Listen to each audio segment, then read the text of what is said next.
In today's video, we will answer the question, I have the same laser but I get different measurements. What's the problem?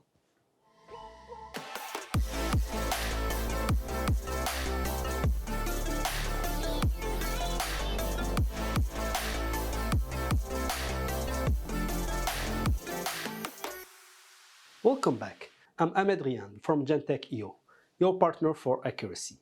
If you are new to this channel, don't forget to subscribe to see our next videos. Let's get started. We often have questions by customers that get a significant difference when measuring the same laser source with two different power meters. The purpose of this video is to help you identify the possible sources of discrepancies between the measurements.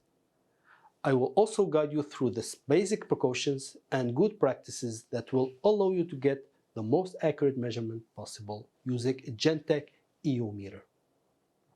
So, first thing first, you should verify a couple of things before taking your measurements.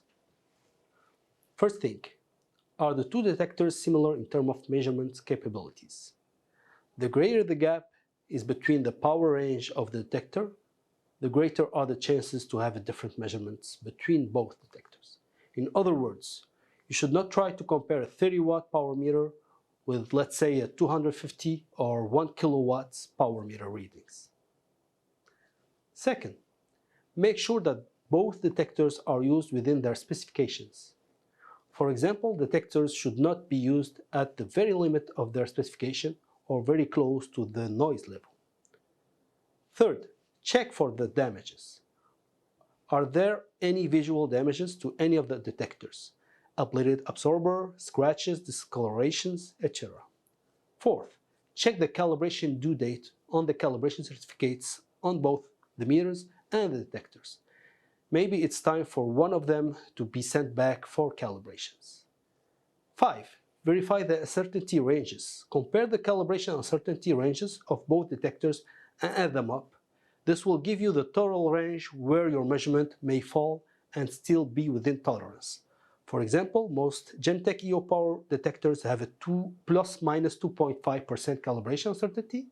If your other detectors has, for example, plus minus 3% uncertainty, your total tolerance range is plus minus 5.5% or 11% between the lower and upper limits.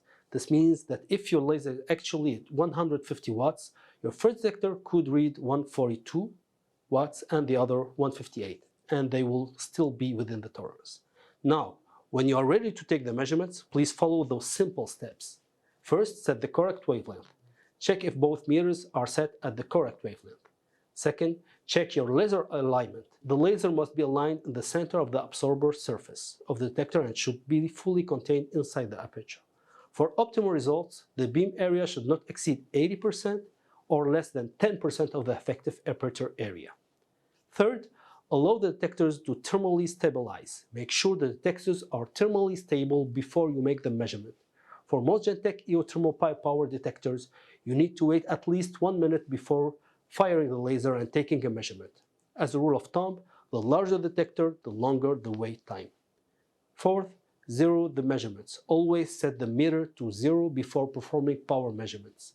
This will subtract the background noise and allow you to compare both measurements on the same baseline. If you followed all these tips and steps and still find a significant difference between both measurements, it is time to contact us. It will be our pleasure to assist you finding out what causes the measurement discrepancies that out of both detectors' tolerance. There you have it. Now you know why with the same laser you can get different measurements and how to make sure that both measurements are within the tolerance of each detector. You can now measure your laser with Gentec-EO accuracy. Thank you for watching.